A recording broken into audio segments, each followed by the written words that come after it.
What's going on, everybody? Welcome into the Sunbelt Syndicate, the Round Ball Roundup. Ben also has a suggestion. He's already saying what's up to everybody, but he has a suggestion on a new name, so we may put that up to vote on social media here soon.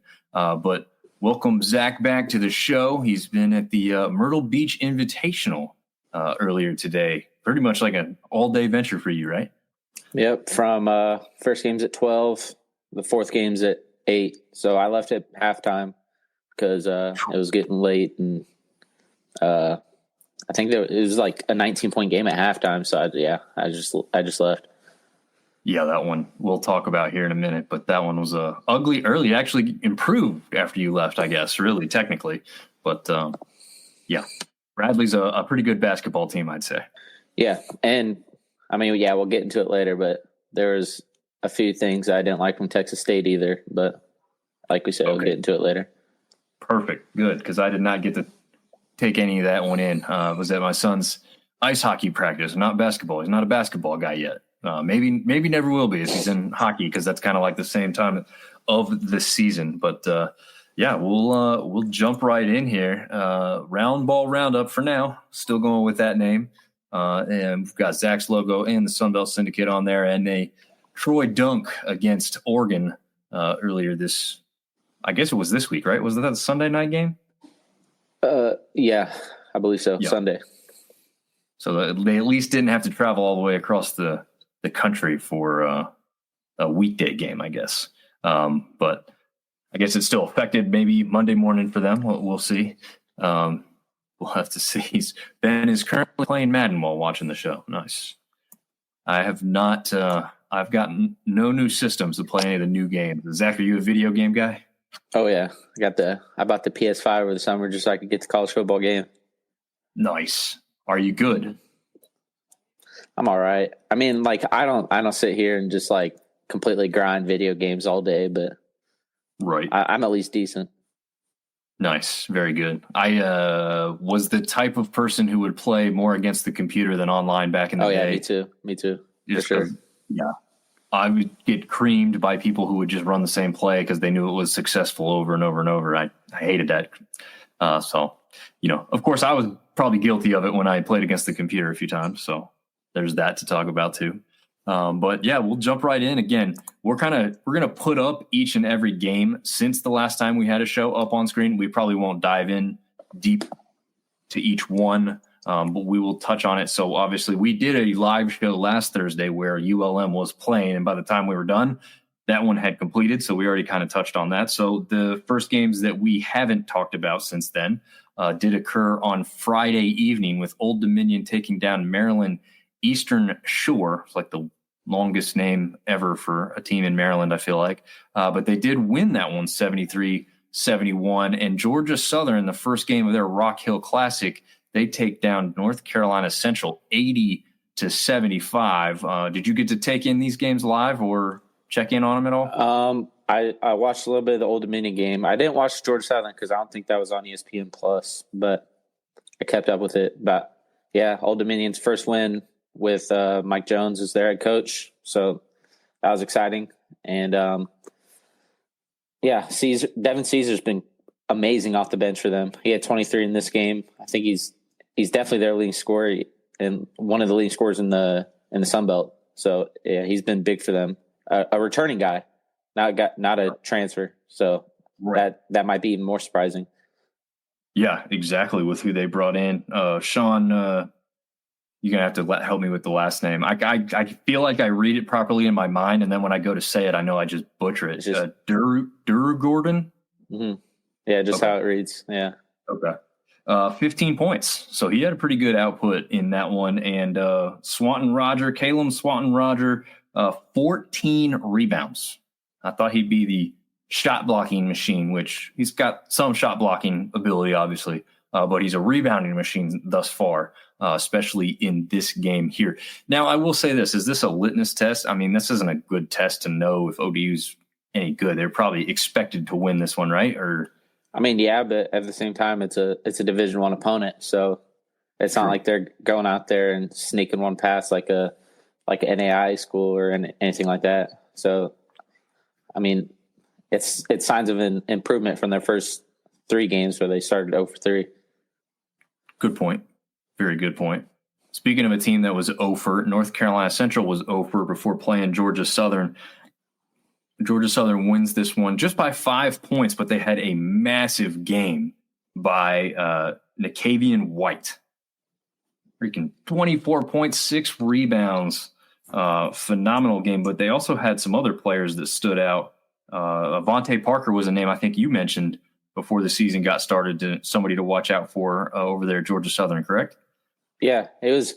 I think that was his first game back too. He didn't play the first few games, and I was wondering why because I didn't see anything about injury. But yeah, he came back and had a good game off the bench for him. Nice. Yeah, it looks like 12 points on 6 of 7 from the floor for him on his first game back. And I believe he came in off the bench, right? I don't think he got the start on this. He hasn't started yet. One thing that stood out to me a little bit. It's not something you see often. I feel like every single player on the roster in that game had at least 1 rebound, and 10 of those players had multiple rebounds. So they were getting after it on the boards against Central. Now, that could be because Central is not a great rebounding team. I'm not really sure. What's funny is they are local to me. They're probably a 15-minute drive to get to their gymnasium from my house. But I don't really know much about Central's basketball team. I know, as Ben just pointed out, they're up for the Celebration Bowl, but they did just get hit with a big penalty for some after-game punches, violence, whatever you want to call it. So the scuffle could play out and affect those possibilities. But, yeah, Rock Hill Classic, good start for Georgia Southern there, and it continued for them on Saturday. They got the 2-point win, 89-87 over Winthrop. I don't know anything about Winthrop. Do you know? Historically, they've been a decent mid-major, but I don't know if the last couple of years they've really stood out. Yeah, they haven't been the same since they lost DJ Burns, who was at NC State last year. But I mean, they're still always going to be a solid mid-major team in the Big South. Gotcha, makes sense. What about any of these other games that are sticking out? I would assume maybe you've got some thoughts on the Stephen F. Austin versus Arkansas State. Obviously, Texas State you just saw, so maybe that game against Abilene Christian. Our surprise team, I feel like, for both of us has been South Alabama. Maybe something against that Mercer Bears team, a pretty good SoCon team, right? Yeah, solid team. Yeah, like you said, I'm surprised South Alabama's doing this good. I picked them towards the bottom of the conference, and they're putting it together so far. Miles Corey is probably if the season ended right now, 5 games in, he's probably the Sun Belt Player of the Year. Yeah, that game specifically, 28 points and 4 3-pointers contributed in that one. So yeah, I've seen his name quite a bit too. So he is pretty good. Did you got to see Ogero tonight? That is not a name that stood out to me before the season started. Maybe I just missed it. But he has been coming on in, and you can see that one against Abilene Christian. Texas State did lose, but he went for 23 points, 11 rebounds, and also had those 3 steals there. Yeah, he got in some foul trouble tonight, but yeah, good game against Abilene Christian, even though they fell short. Makes sense. Arkansas State, Ben said that they just didn't play well in that game against Stephen F. Austin. No, I caught the first half of that game, and it was really sloppy from both sides. Yeah, I haven't been blown away with Arkansas State just yet. Obviously, they've still got the record that looks pretty good overall. But, yeah, I think they kind of came on strong at the end of last season. Maybe they just don't hit their stride right away. Obviously, they're missing Isaiah Nelson still. So, yeah, that's a big piece for them. And I feel like obviously Kobe Julian's a great player, but when you're trying to integrate somebody into the lineup, maybe there's some learning curve about sharing the ball around and getting, certain people on the court with their chemistry aspect. Maybe there's just a little bit of that going on. So it's not necessarily a bad thing. Todd's still playing very well. That game specifically, 21 points, 6 rebounds, 3 steals. And I think both of us had him on our preseason teams, right? Yeah, I had him preseason first team in the Sun Belt, I believe. Nice. Then saying Nelson almost back. Yeah. I mean, I've been hearing that for the last, after the first game, I feel like. Yeah, you'll believe it when you see it at that point, right? Okay, well, one last one we'll touch on before we move on to Monday's games there, because it does stand out to me a little bit. Towson is just north of James Madison. I think it's technically located in Maryland. But they go on to take JMU at home 67-63 in that one. That one a little bit of a surprise to you? I don't know if I would have thought Towson would win that one over a JMU team. Yeah, that was a big shock. I picked James Madison, finished second, and then going on the road and struggling against Towson team. I think they got off to a pretty slow start and then could never crawl back. But there was no streaming for that game, so I don't really know. I don't really know how the game played out and what was happening. So I can't really say much about like that other than statistically. Right. Makes sense. There's a good amount of that going on, unfortunately, on this early part of the season. I feel like once we get into conference play, there's no issue. It's always ESPN Plus, but some of these teams playing host kind of change some of that aspect for what goes on. All right, Sunday we had a pretty good slate as far as matchups before they happened. Unfortunately, the Sun Belt didn't win any of them. Start us off with your team there, Zach. Coastal Carolina took on Jacksonville State. That one did not turn out too well, but is there something you liked, something you didn't like in that one specifically? So D.A. Houston came back. He was like the starting point guard, supposedly before the season started, team captain. He came back, kind of like re-injured his leg later in the game. But I'm worried about Coastal just because if Rasheed Jones has a bad game offensively like he did today, there's no one to pick up that load for him. So they're gonna play defense, and their defense is probably gonna keep them in games. But as of now, they don't have a chance unless Rasheed Jones has a big game. Gotcha. So they need that offensive output there. Yeah, they need someone to step up for them, like as another guy that they can give the ball to late in the shot clock and let them go make a play, because they don't have that other than Rasheed Jones. Gotcha. Trevor Everett commenting, saying Towson is a good team and that was a tough contest. They are predicted to finish first in the CAA, which we know has been pretty good the past couple of years. So thank you to Trevor for jumping in. He's the host of the 2 Pointers podcast. So if you haven't checked him out there, he's been on my show. I've been on his, does a great job, and was part of the guys who did all the preseason basketball magazine, everything college basketball magazine. So, that's still available for anybody who's trying to catch up on early preseason stuff. Well, not preseason stuff, I guess. It was preseason. It's obviously now getting quite a bit into it. Some teams are either warming up or you're finding out they're not very good. But I thought I was caught off guard by Georgia Southern here because they come in and they win those first 2 games in that Rock Hill Classic. William and Mary lost to the same 2 teams that Georgia Southern had just beaten. But then William & Mary comes in here and wins pretty easily, 102-87. Did that one surprise you with maybe what had happened previously in that Rock Hill Classic? Yeah, I thought Georgia Southern would go in there and take care of business, but they got off to a rough start as well, and just it was too big of a hole to climb out of. Yeah, it seems like it was kind of close at the half, but then it looked to me like the biggest difference that I saw that stuck out to me here in this one was just the 3-point shooting. And I think I marked that down here. Yeah, 3-point shooting was the difference. William & Mary, 16 of 44. Georgia Southern, just 10 of 33. So a little bit hotter from the 3-point line like William & Mary was. And Georgia Southern at least could have made this real close in the end. It looked like that was kind of where they'd fallen off. Georgia Southern also missed 9 free throws. So, yeah, that's a big – and then they had 17 turnovers as well. So that'll lose you games right there. Oh, yeah, very much so. Trevor's got a thought on getting D.A. Houston was a ridiculous portal get for Coastal. He is a huge reason Longwood made the tournament over High Point. Yeah, again. Yeah, he came in, he missed a few shots, and then you could tell he was working his way back from injury. And then late in the game, he kind of re-aggravated it, and they didn't put him back in after that. I mean, he was back fine on the bench, but I don't think they wanted to risk it. Yeah, don't need to risk it yet, right? For a one-bid league like the Sun Belt has historically been, it's kind of a building year for Coastal. I think everyone's recognizing that. Surprised that Troy didn't play Oregon a little bit closer, or is that kind of where you thought that game might end up with where Oregon's at, especially being undefeated at this point in the season? No, it was pretty close for a lot of the game. And 20 points, it's not like the worst loss ever. Going on the road across the country.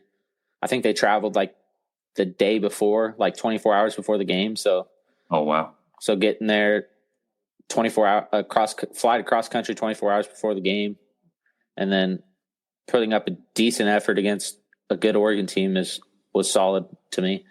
Jag Nation Radio jumping on and get ready to learn zone, box, and one defense. Yes, Zach, you got to get your thoughts on this.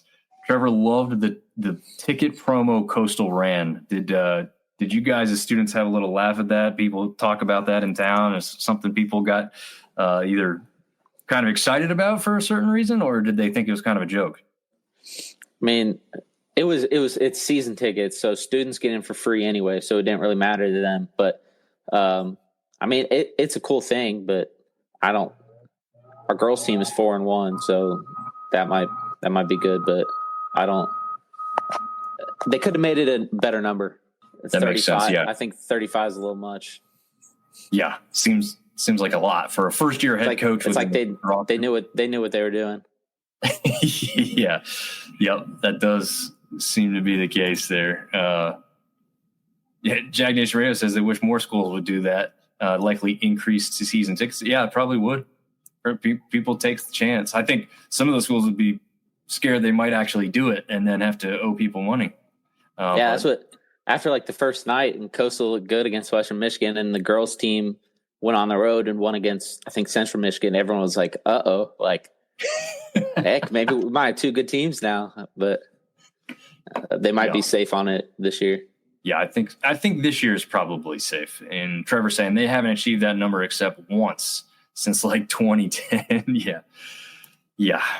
Well, they've got a coach in place. They got a roster they're building back, but it may be a year or two away at least from becoming a reality. But we'll see. You never know. Just never know. Okay. Kind of a weak slate Monday night, so probably not a lot to talk about here. Georgia State hammers Toccoa Falls 106-66. ULM goes down to Southeast Louisiana, but it's the only Division I matchup of the night.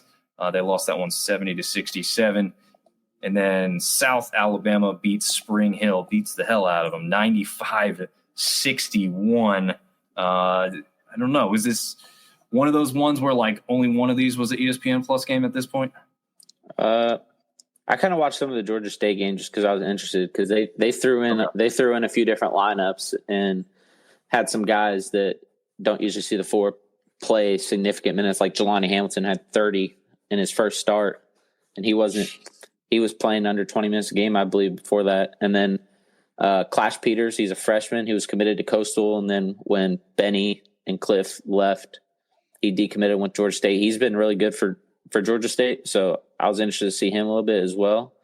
But once it got a little bit out of hand, I switched to the end of the Southeastern Louisiana ULM game.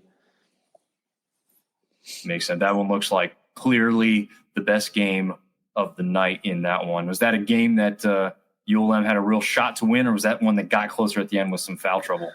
No, like Southeastern Louisiana was pretty much in control, like a 5 to 10 point lead for most of the second half. But late in the game, I think they were down. ULM was down 4, and Southeastern Louisiana had the ball. ULM stole it and hit a 3, put them down 1. And then I think they got another turnover or something like that. So they got the ball again with a chance to win it, and then they missed a shot. So, yeah, it was – I mean, Southeastern Louisiana was in control for most of the game, but ULM definitely did have a shot towards the end. Okay. It looks like Judah Brown, that's not Judah Brown, that's Broom actually there for South Alabama, was the leading point getter in that one against Spring Hill with 14 points, 9 rebounds.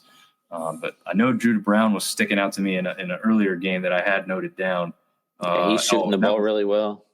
Yeah, that was the game against Mercer that I had him noted down for, not this one specifically, but let's see. He had 9 in this one, so wasn't too far off the pace, although they had 4 players in double figures on that point total there for that game against Spring Hill. Let's see. Trevor's got something here with the non-Sunbelt world. Baylor just hit a buzzer beater 3 to beat St. John's 99-80 or 99-98.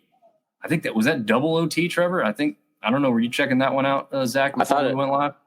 Yeah, I think that was just one overtime. I believe. It was double overtime.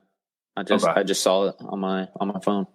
I was looking at it right before I jumped on here with you, so I think I did see it was going to double because I don't think I checked in on it after that. But that's an incredible game because both those teams. That was a double ranked game, right? Both of those teams ranked. Yeah, I think St. John's is like 21. Baylor's top 20. Incredible finish there. I'll have to definitely go check that out. Jag Nation Radio saying they're really confident in South basketball this year, which is funny because neither one of us were. But we are more confident now after this hot start that South Alabama's experiencing. So they can be proving us wrong really quickly here. But you're saying Riley looks like he's found his scheme. Yeah, I think he's a coach that the guys seem to like. That's for sure from what I've seen on social media. So I don't really have a whole lot more insight than that, but we'll see. I got to see an interview with him and the head coach from App State, Dustin Kearns, and both of them seem like likable dudes as far as people are concerned. Again, their basketball coaching prowess, I'm not going to be the best at dissecting, but as far as hanging out and talking with them, definitely seem solid in that regard. All right, Tuesday, November 19th, we had 4 games. Probably the biggest one going into the night, I'd say, was Rice versus Louisiana. Would you consider that the best one of the slate of the night? Is West Georgia a Division I team that you know of? Yeah, they're new this year. This is their first year Division I. Which makes sense because they're sitting there 0-5 after losing to Troy in that one, 84-65. But yeah, that Louisiana score caught me off guard. Going in, obviously, with Rice having a better record, it wasn't a shock that they beat Louisiana, but have the Cajuns hosting that one and losing 83-61 at home is a rough look. Yeah, that was the game I was most excited for, just to see what Louisiana looked like because I haven't really seen them much this year. And I turned it on in the first half, watched a little bit of it, and then I turned it back on the second half. It was 54-51. Rice was up, and Rice went on like a 15-2 run or something as soon as I turned it on. So I turned it back off. I was like, oh, maybe I'm the bad luck, but yeah, not good for the Raging Cajuns. They're definitely missing Hosanna a lot. Yes. Yeah, Cotinga is going to be a huge loss for them for this season, unfortunately. Hopefully, well, I don't know. I would assume he's going to need at least one more year if he hopes to play any further basketball, right? I mean, he was a senior, right? Yeah, but he's medically redshirting, so he'll have another year of eligibility if he wants it. Ben is saying that the Red Wolves also play Rice in the Nassau tournament down there in the Bahamas here shortly. So that'll be interesting because we'll be able to have a little gauge of where each team would sit if they played each other after both playing a common opponent. Obviously, we know that's not really the easiest way to dissect these things, but it gives us something in the early season to kind of gauge overall. I did get to take in a good amount of the Queens versus App State game, almost all of it. And I don't know that. App State, when you look at the scoreboard, 65-53, come away with a win. I don't know if you got to check out some of this one too, but I have App dropping off a little bit this year. Huntley goes off 27 points on this, was incredible point total for him. Queens has had, a Division I team for a few years now, right? I think it's 2 or 3 years. Maybe even Trevor's watching. He can tell us because I don't think they've been around a long time in D1, but could be wrong. A team kind of out of that Charlotte area. I just think App State has a lot of growing to do. Kind of similar maybe to what I've seen out of JMU thus far. I think JMU is probably a little bit better positioned with their skill players, though. But App State is definitely going to have some work to do to catch up to what they did last year on the court. Did you check this one out at all, Zach? I kind of had it on like the background, I wasn't really paying attention to it much, but I had it on. I was looking at it every once in a while. And like you said, I wasn't really impressed with App State that much, even though they got the win. Just, yeah, like you said, you can tell there's some growing pains. When you bring in 11 new guys, it's going to be rough at first. Yeah. They're not all going to gel immediately. I mean, they might have a full summer to try to gel, but it doesn't really matter until the lights are on. So, yeah, they're still finding themselves a little bit. I saw that his name, Wilson for Queens. I saw he had like 4 blocks on the first possession of the game. I was like, how's this guy not playing for like Purdue or like Kansas or something or UConn? But they kind of kept him in check after that. Jalil Boburn came back, but he only played like 12 minutes. Was he in? I don't know if he was in foul trouble or if he was just. He may have been in a little foul trouble. I will be honest. This was one of those nights where like the lack of sleep was catching up to me, and I was kind of dozing in and out throughout. Yeah, he fouled out in 11 minutes. So okay, yeah. He didn't have any kind of wrap on his hand, which is what he had injured when he did get hurt. So I mean, he seems to be kind of 100%. But like you said there, that one more about the foul trouble. Trevor's letting us know it is the third full season for the Queens team, and play in January, figuring themselves out. Queens can win by double digits. It's a great win for Ab. Yeah, I mean, that's why I said it's a good win. It just wasn't impressive when you did the eye test wise. Like it just wasn't great there. Yeah, maybe at the end of the season we look back on it and it's like this is a good win. But like right now, just watching the game, if you go back and watch the game, there's nothing much to be impressed about with App State. And Alonzo Dodd was a guy that I thought was going to be big time for him. He didn't play again. I don't know. He's only played like one game this year. I don't know if he's hurt or if there's something else happened, but that's just something else to note for me. Yeah, I didn't even note that. Like I said, this was one I didn't have like the notebook out for. I was really just watching, laying on the couch, and like I said, dozing in and out, trying to enjoy this one. Trevor says Wilson is his ASUN Defensive Player of the Year, which I think he might be a national defensive player of the year. He's averaging like 6 blocks a game. Yeah, that's crazy. He says Coach Leonard loves that kid. He's absurd. Crazy. But that will wrap up that one. Wednesday, we only had one game. I was blown away by this one. I mean, South Dakota State's a good basketball team. I thought Southern Miss was a really good basketball team too. They played a lot better in that second half, a lot tighter, but they got blown out in this one, 101-76 versus South Dakota State. I mean, only game of the night. Was this a plus game? No, it was on some other streaming service that I do not pay for. Yeah, I don't blame you there. We got enough streaming services we all pay for. Trevor's saying 27 from Huntley is impressive because they will need that. Yeah, and the only other player who hit double digits was Miles Tate. So the 2 returning players for App State were the only 2 that really stuck out, which is a little worrisome with what you thought you were bringing in and hopefully developing along the way. But same thing with Southern Miss here, though. They had some guys coming back. They have some guys they brought in that I thought were going to be pretty big contributors right away. And I don't know, either South Dakota State's just that damn good or Southern Miss has not started the way they wanted to, which I guess you could say is a fact at this point because there's no way they thought they'd start 2-2 on the season. I don't think anyway. I thought they'd start a little better than that. Yeah, I did too. But both the games they've lost, UAB and South Dakota State, they've just got off the super bad, sluggish, slow starts, and it's been too much for them to climb out of. And then in both games, they played well in the second half. It's just when you go down by that much that early in the game, it's hard to get it turned back on. So it'll be interesting. I didn't watch it obviously, but saw some people on Twitter, Southern Miss fans, wanting to see more of the freshmen that didn't play much, but they said they looked good. So disappointing start, but we'll see if anything changes. Is that it's not Kobe Montgomery that's a freshman, is it? There's Jet Montgomery, there's Christian Reed, and then there's Brewer Caruth. There's 3 freshmen that don't play a ton of minutes, but from what I've heard from Southern Miss fans, they really liked them, especially in this game. Yeah, it seems like, that's the longest bench list I've seen in any of these box scores by far. So it looks like they were on a deep bench. They have some guys who only went in for, 1, 2, 4, 5 minutes. So it's not like all of them are going deep. But when you're cycling guys in and out, maybe you're trying to figure out the chemistry. Maybe like you said, in a game like this where you get down early, you're just trying to get something going, get somebody going off the bench who has been sitting there and just trying to spark something.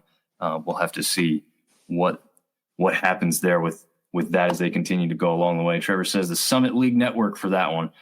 You refuse to pay $9.99 a month or $80 a year for Summit. Yeah, that's it's like Flow Hoops. Yeah, Flow Hoops. I heard Flow Hoops is even more expensive. That's what I had heard. I remember Coastal played a game on it last year against College of Charleston. I went and looked at the subscription. I was like, oh, maybe it's like $5 or $10, and I'll pay for just for 1 month. And I looked at it, and I immediately clicked off. Wait, it was like 13 or more. I think it was like an annual subscription, but I just remember it was something absurd when I checked last year. It might have went down, but it was not worth it. Jeez. Oh, man. All right. Well, we'll wrap up the game looks. These two important ones, I feel like, especially since you were at the final one there, but a boardwalk battle game between James Madison and UIC. Do you know what UIC stands for off the top of your head? Illinois, Chicago. University of Illinois at Chicago.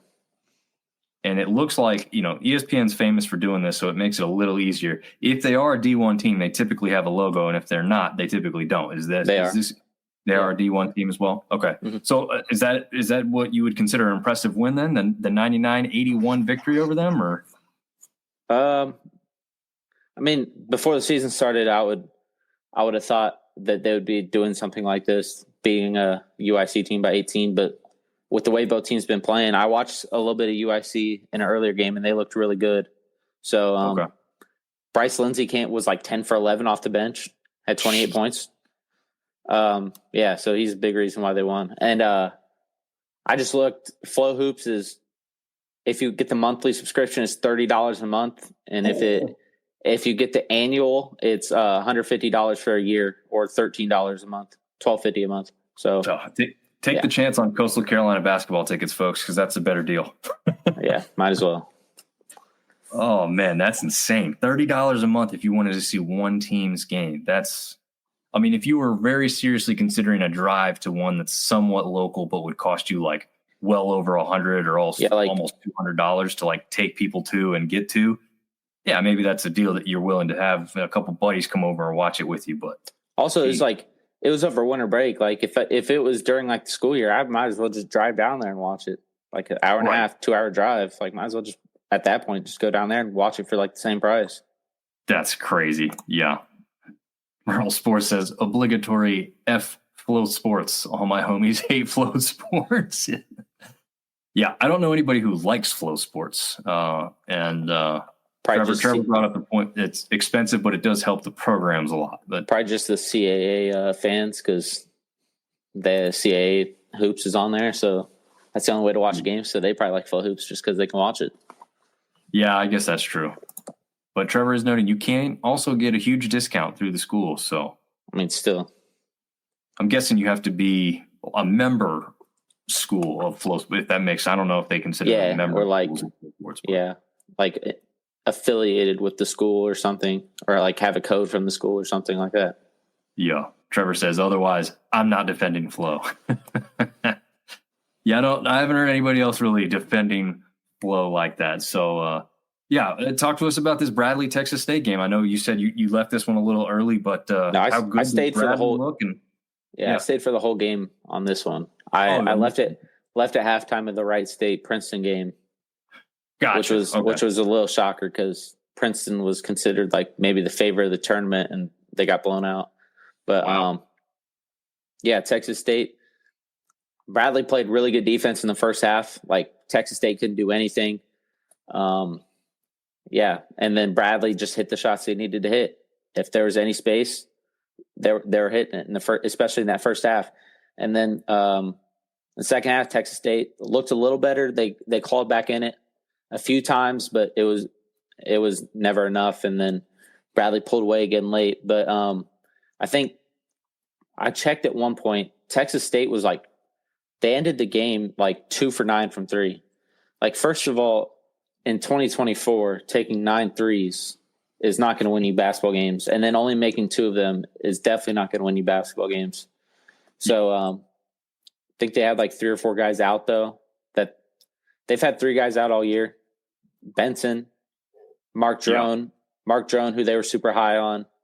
And then Frank Emu, who's a transfer from UMBC who shot almost 50% from 3. So maybe it's just their shooters are out, but they did not look good today.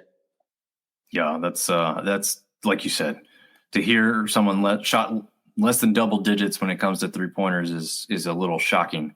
You've got teams like we just said, what did William & Mary and Georgia Southern shot combined over 70 3-pointers in their game. So yeah, some team coming away with just 9 attempts is very shocking and surprising at this point.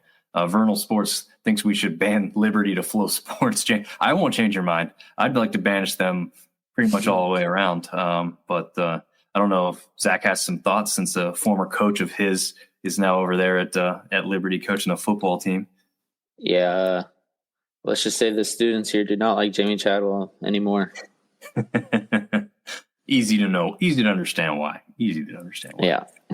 Red Wolves have a daunting task as they play Indiana State Rice Hofstra in the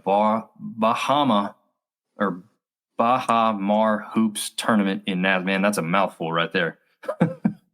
And Trevor wants to know your thoughts on Duke Dean from Bradley, preseason player of the year. He didn't. You could tell the talent was there. You could tell. You could tell why he was maybe preseason player of the year, but he didn't shoot particularly well. He was 3 for 9 from 3, but he was gunning for sure. And then towards the end, I think it was like the last possession of the game, maybe like they were like dribbling out the clock or something, and he just went down with like a knee injury, limped off the court. But he was fine. He walked through the handshake line like perfectly fine. So I wonder what that was all about. But Bradley as a whole, their ball movement and their shooting is going to make it hard to beat in their conference. And then if they can play defense like they did in that first half more consistently, they might be a scary mid-major team. Nice, good for them. They're usually a pretty scary mid-major team, right? I mean, they've got a reputation for being pretty, maybe not like consistently every year type of thing, but every time you do hear about them having a good year, it feels like it's almost a tournament year for them, I feel like. I feel like the last few years they've kind of been out of it a little bit though. So maybe they're on the track, coming back a little bit. Makes sense. Hofstra, the hardest team for Arkansas State in that tournament, but they can win it. Yeah, I think they can. I hope they will, especially since they're the only Sun Belt team out there representing Vernal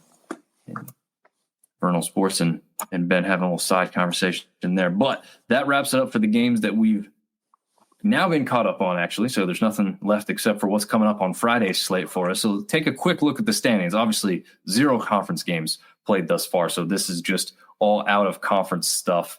And you've got Arkansas State and Marshall up there towards the top. I realize I didn't align these things real well here. But yeah, you can kind of move them over just slightly slanted, I guess, if you're looking at this with us right now. We have 0 victories over anybody in the AP or USA Today poll, which isn't really surprising. I don't know how many of us thought some of those victories were all that realistic coming into the season with what a lot of these teams had lost. But I don't know. Is there any early season surprises as far as the record is concerned for you, Zach? I know you're going to talk about your power rankings here in a minute, so that can be incorporated into that. But maybe anything specific that sticks out to you on these standings? South Alabama, I think, is the obvious one. Yeah. Like we said, a team that we picked towards the bottom. I'm a little surprised about who is it? I had them on my mind earlier. It might have been Marshall. They looked really good this past week. A team that I was skeptical of had 2 big pieces injured for the first few weeks of the season, but they're coming on strong. And then Louisiana, even though they don't have Hosanna, I still thought they'd be a solid middle of the pack maybe even still a sleeper team because they have some talent on the team. It just hasn't come together. They're obviously missing a force in the middle. Yeah, I'd say that they definitely are disappointing thus far for sure. Like you said, we knew it was going to affect them, but I did not see 1-3 start coming. That's definitely not like a blowout at home. 1-3 start overall. Didn't see that coming for them. I'm trying to think if I had. Well, I mean, I had ULM as my kind of surprise team. They're off to a 2-4 start, so not great. Although 2-1 at home, okay. 0-3 on the road. That's not going to be good. Their only two wins are against non-Division I schools as well. Yeah. So that's not going to bode well for me at all. Although that Southeast Louisiana game gave me little hope that they might be getting a little bit better here. I do think that's one thing that stuck out to me. I don't think we've talked about this before, but it seemed like the Sunbelt teams really struggled on the road, especially anybody that was like middle of the pack and down, like just cannot win road games. Obviously, App State and JMU up towards the top last year, and Troy all did pretty well on the road, but everybody else seemed to struggle pretty well. Is that something that is? I mean, that you've seen a lot across the board? Is that? Well, all three of those teams last year all had like a ton of returning pieces as well. So this early in the season, we've mentioned like a lot of these teams have 8, 9, 10, 11 new guys, and then going on the road into hostile environments, maybe flying across the country, or maybe not even like a better team, just a team that has a little more continuity. And knows each other a little better. I mean, that matters a lot. Just knowing the instincts of your teammates and where to be at what time and what this player is going to do, what this player is going to do. And just knowing your teammates. So they're just figuring it out. I'm sure that their away records will get better towards the end as we go on. Makes sense. I can agree with that. All right, so let's go to how we'll wrap things up here with your power. Ooh, that came in kind of fancy there. I don't know, I was trying to load up some fancy loading screen. But yeah, I tried to make this a little bit more organized. Zach's actually is very organized. It's just that doesn't translate well directly from Twitter or X. So I kind of copied it. I copied his homework. I cheated on my test.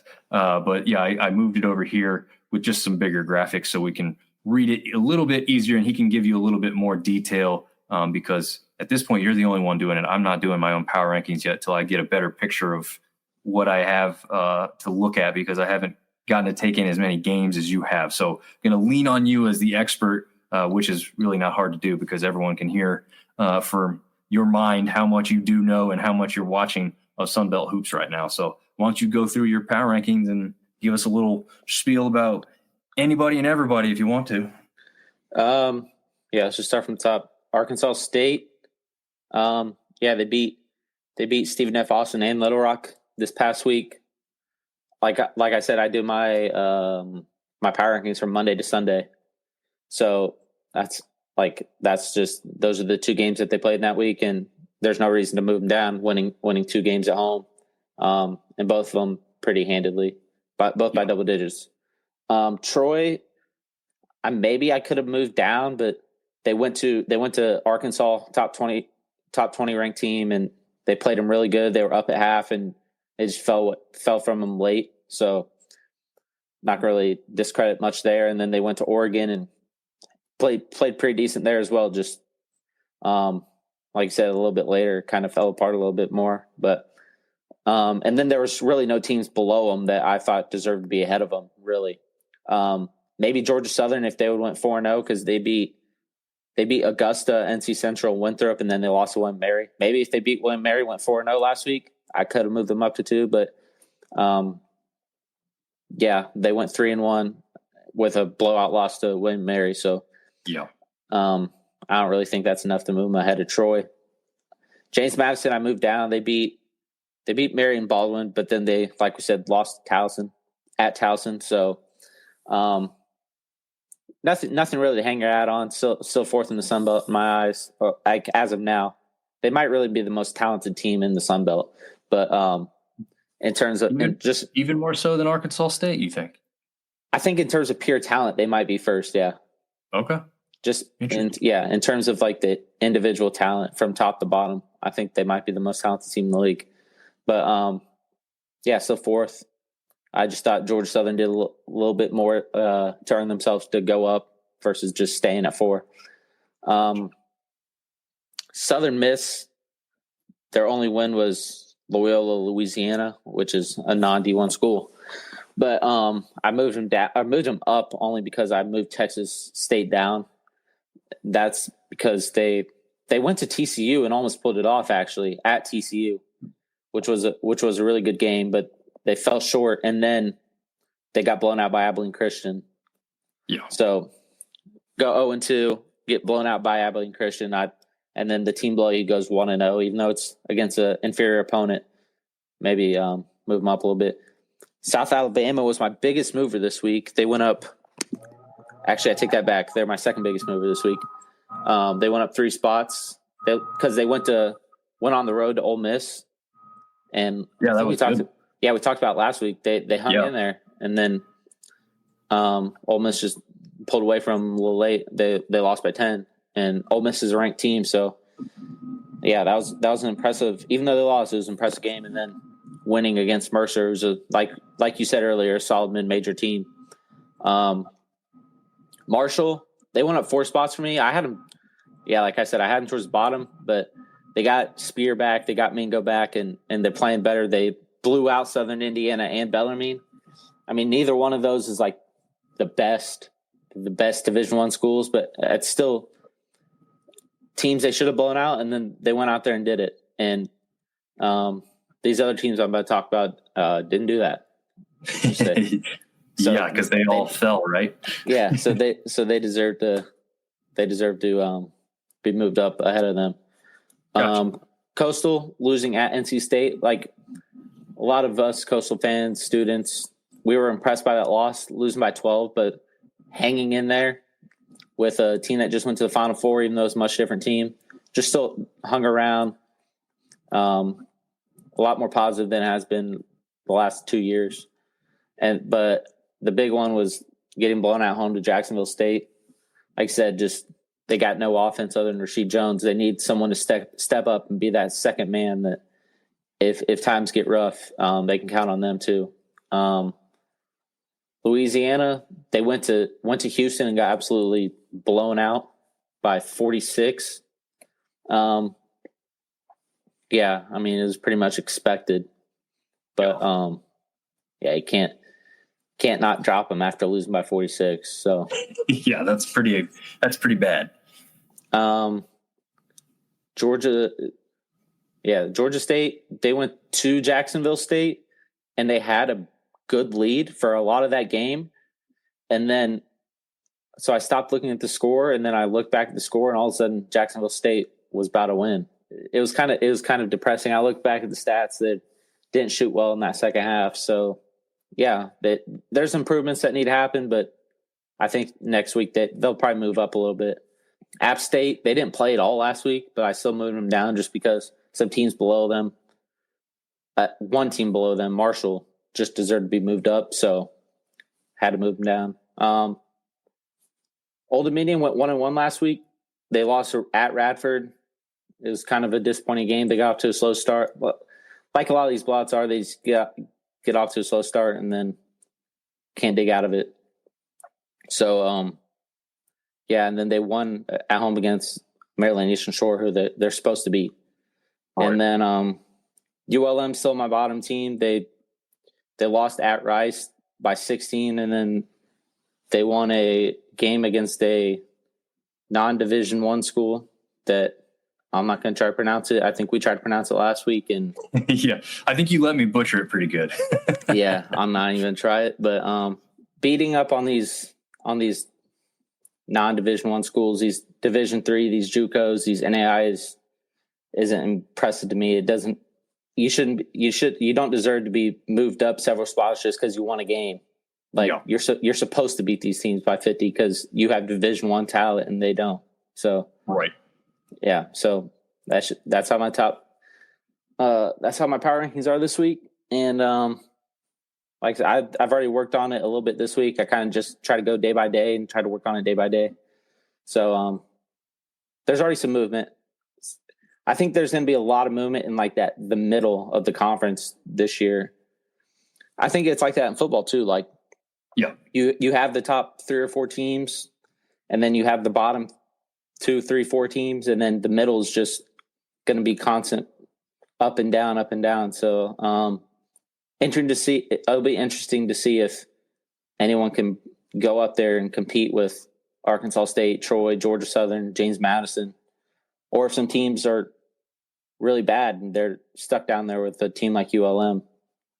Yeah. Very, very interesting. Like you said, ULM down there at the bottom. And it's hard to disagree when, like you said, they don't have a single Division I win yet. So yeah, it's hard to, like you said, reward those types of victories. So I like the way you do it. I like the way that you're saying, like, some of these things matter.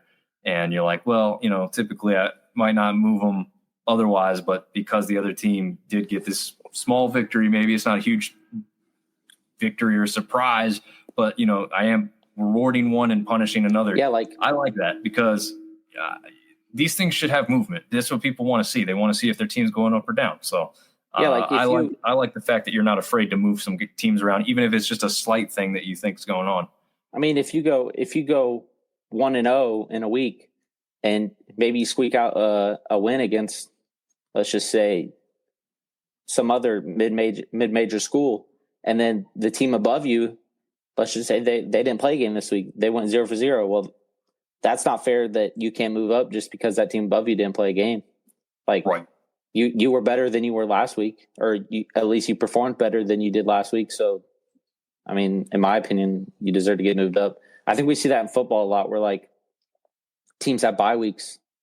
Like the teams in the AP top 25, they have bye weeks, and then they'll still somehow move up, or they'll move down, and everyone's like freaking out. Well, it's like, if you move down, it's like, maybe it's just because the teams below you had a good performance. Yep. That's absolutely true. You can't sit there and wait for everybody else to catch up, right? Like, sometimes things aren't equal, and that's okay. Yeah, and eventually you'll get the turn where maybe you play a few games in a week and the team above you only plays one. So yeah, and then if you perform well and let's just say you go 3-0 that week and they go 1-0, I mean, maybe you do deserve to be moved up ahead of them again. Yeah, no doubt about it. I totally agree with that. Ben wants to know for giving everyone the name suggestions for the show. Yeah, I'm going to put it up to a vote on a poll, I think, because we'll get more interaction on that than the show, especially at the end of the show. But Red Wolves are in top 10 mid-major, top 25 rankings. Yeah, as they should be per College Insider. So, yeah, I think when you're the favorite coming into the season and you haven't done anything to change those thoughts just yet, and like Zach has been saying, it still got a player coming back who's supposed to be really good and help them in Nelson. So yeah, I can see why they're well thought of and continue to be well thought of until otherwise proven. But yeah, I think that's probably going to wrap this one up. Zach, I mean, you got any closing thoughts, any upcoming matchups you're really looking forward to before we go again next week? I mean, no, I really I haven't looked at too many of the games. I think, like he said the chat, I think Arkansas State plays Hofstra in the tournament. Yeah, like I think that's going to be a good game because Hofstra's in the CAA, picked towards the top of the CAA, so, and they're pretty comparable leagues. Maybe Sunbelt's a little bit better, but yeah, that's a matchup that I didn't know about that I was a little excited for. And then obviously I'm excited for the Coastal Carolina games, but they're playing two schools that aren't really the best either. So there's probably not too many other people excited for those two games. Yeah, I saw IU Indianapolis. IU Indy, yeah, and then Alabama A&M. We do have a really big one coming up this Saturday, and this is why we're going to go again next week before the holiday, if we can make it happen. Marshall goes to Purdue. I don't really think they have any shot there, but that's an interesting one that if it's close late, that would be. I mean, be interesting. Knowing my history with Purdue, it probably will be close. Purdue, especially this year, just because they don't have Zach Edey. They're still trying to figure out that big man rotation. So, yeah, they're going to have to, if they can control Braden Smith a little bit and then hit some shots, I think they can be in it late. Like we've seen it with Yale. We saw it with Texas A&M, Corpus Christi. And Purdue struggled against these smaller schools so far this year. So interesting. I'll definitely be trying to check that one out. We got a couple on Monday too. We got, not that there's a huge matchup, but William and Mary goes to App State. So another little small version of a litmus test where you say William and Mary took care of Georgia Southern. Now what happens against App State? Where do you think App State and Georgia Southern may match up when you kind of compare that? Old Dominion gets a chance at Boston College. That's probably not going to go too well, but we'll see. That one's down in the Cayman Islands. And then Southern Miss travels to Montana State to take on the Bobcat. I think they're Bobcats, Montana State Bobcats. When are they travel there Monday? Yep. They're probably staying up there. Sunday night. These are Sunday night games. Let me correct that. They probably stayed up there from because they were at South Dakota last night, I believe. Oh, that's right. That makes sense. Yeah, might as well get another game in, right? Yeah, and it's Thanksgiving break, so it's not like they're missing like a crap ton of school or anything. Good point. I think, and we can say it out loud here. Our goal is to maybe go Tuesday night. Is that what we're planning on? Yeah, that's fine. Okay. Looks like we would have maybe one game going on, or maybe wrapped up depending on what time we do the show. But that'd be Western Illinois at South Alabama because the Austin Peay goes up against Georgia State at 2:30 that day. So probably that one will be wrapped up by the time we go live. But Purdue took down Alabama. They did. This year? Was that last year as you talked about? That was this year. That was last week. And then they got blown out by Marquette. Wow. Okay. Yeah. It was little side note. This was Fletcher Loyer and Braden Smith, who's the starting point guard, shooting guard for Purdue. That was their first non-conference loss in their history, in their college career. Jeez, that's crazy. Outside the tournament, obviously, because they've lost in the tournament, but right. Non-conference regular season, that was their first loss. Wow. I mean, obviously Purdue's not as good as they were the last few years because they don't have the 2-time National Player of the Year. Right. So obviously they're going to get worse, but they're still a good team. I would still probably expect them to blow out Marshall, but at the same time, I wouldn't be surprised if Marshall hangs in there and it's a 10-point game with like 5 minutes left, and they're kind of just hanging around. Nate Martin, Anno Chili Killing, maybe. Those guys. Is that was it Spear? Jalen Spear coming off the bench? Yeah, Mingo's been lighting it up for him. Maybe. Well, we can hope. They just gotta try to keep that crowd out of it, which is next to impossible. It's next to impossible there because it's one of the best fan bases. It's sold out every single game, and no matter what, they're going to be losing their minds. But if they can just quiet them at least a little bit, it'll go a long way.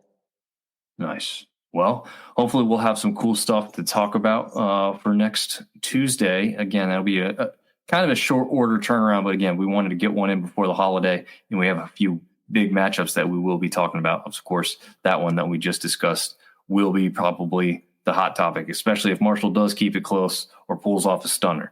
I think that'll wrap it up for us this evening, and we will see you guys next week before the Thanksgiving holiday. Thanks for tuning in.